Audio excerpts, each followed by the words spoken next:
ഒരു വ്യക്തിയോ മനസ്സിൽ വിചാരിച്ച് രണ്ടിലൊരു ചിത്രം തിരഞ്ഞെടുക്കുക. ആ വ്യക്തി നിങ്ങളെ കുറിച്ച് ഇപ്പൊ എന്താണ് ചിന്തിക്കുന്നതെന്ന് നമുക്കറിയാം.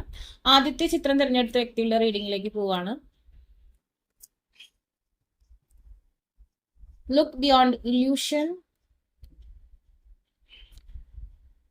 Pay attention to the signs.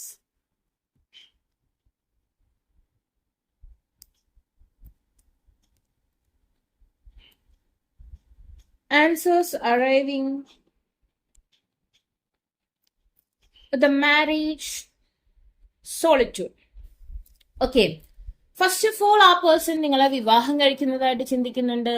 അതുപോലെ തന്നെ കുറെ സയൻസ്, അതായത് നിങ്ങളുടെ പ്രണയത്തിന്റെ സിമ്പിൾ ആയിട്ട് ഒരുപാട് സയൻസ് ആ പേഴ്സൺ യൂണിവേഴ്സിൽ ഇട്ട് കൊടുക്കുന്നതായിട്ട് കാണുന്നുണ്ട്. ചിലരുടെ കേസിൽ ഇതൊരു വൺ സൈഡ് ലവ് ആയിരിക്കാം. നിങ്ങൾക്ക് ആ പേഴ്സണോട് ക്രഷ് ഉണ്ടാവാം, ആ പേഴ്സണ് നിങ്ങളോട് ക്രഷ് ഉണ്ടാവാം. അറ്റ് എ ടൈം ചിലപ്പോൾ നോ കോണ്ടാക്ട് സിറ്റുവേഷനിലായിരിക്കാം, അതല്ലെങ്കിൽ ബ്രേക്കപ്പ് സിറ്റുവേഷനിലായിരിക്കാം. ഓക്കെ, രണ്ടുപേരും കൂടി സ്മൂത്ത് ഗോയിങ് ആയിട്ടുള്ള സിറ്റുവേഷൻ ആയിക്കൊള്ളണമെന്നില്ല. അപ്പൊ അങ്ങനെയാവുമ്പോൾ ആ പേഴ്സൺ നിങ്ങളെ മാരേജ് ചെയ്യുന്നതായിട്ട് ചിന്തിക്കുന്നുണ്ട്.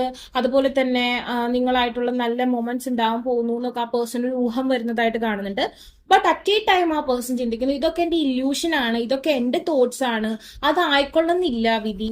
അതുപോലെ തന്നെ ആ പേഴ്സൺ ഇവിടെ സ്റ്റക്ഡ് ആണ്. ആ പേഴ്സണ് ഇപ്പൊ നിങ്ങളുടെ ഓർമ്മകളിൽ നിന്ന് അല്ലെങ്കിൽ നിങ്ങളെ കുറിച്ച് ചിന്തിക്കാതിരിക്കാനുള്ള ഒരവസ്ഥ വരുന്നില്ല. ബട്ട് അറ്റ് എ ടൈം നിങ്ങളെ കുറിച്ച് ചിന്തിക്കുമ്പോഴും ആ പേഴ്സൺ വിചാരിക്കുന്നത് ഇതൊക്കെ എന്റെ ഇല്യൂഷൻ ആണ്, എന്റെ ആഗ്രഹങ്ങളാണ്, ഇതുപോലെ നടന്നുകൊള്ളണം എന്നില്ല എന്നുള്ളൊരു നെഗറ്റീവ് തോട്ട് ആ പേഴ്സൺ വരുന്നതായിട്ട് കാണുന്നുണ്ട്.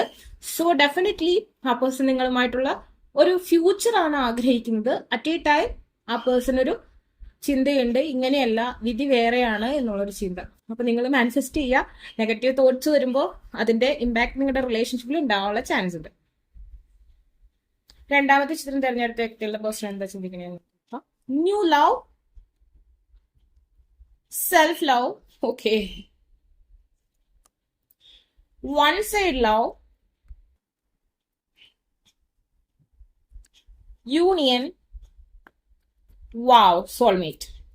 ഓക്കെ, ആ പേഴ്സൺ ചിന്തിക്കുന്നത് നിങ്ങളെക്കാൾ കൂടുതൽ ആ പേഴ്സൺ ആണ് നിങ്ങളെ സ്നേഹിച്ചിരുന്നത് എന്നുള്ളൊരു രീതിയിലുള്ള ഒരു തോട്ട് ആ പേഴ്സൺ വരുന്നുണ്ട്. നിങ്ങൾ നോ കോണ്ടാക്ട് ബ്രേക്കപ്പ് സിറ്റുവേഷനിൽ കൂടെ പോകുന്ന വ്യക്തികളാണെന്നുണ്ടെങ്കിൽ തീർച്ചയായിട്ടും ആ പേഴ്സൺ ഒരു റീയൂണിയൻ ആഗ്രഹിക്കുന്നതായിട്ട് കാണുന്നു.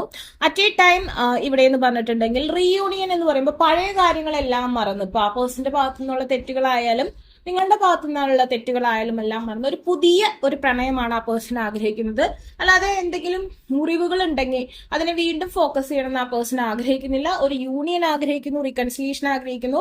നിങ്ങൾ ആ പേഴ്സന്റെ സോൾമേറ്റ് ആണെന്നും ആ പേഴ്സൺ ചിന്തിക്കുന്ന ഒരു സാഹചര്യം ഇവിടെ കാണുന്നുണ്ട്. ഓക്കെ,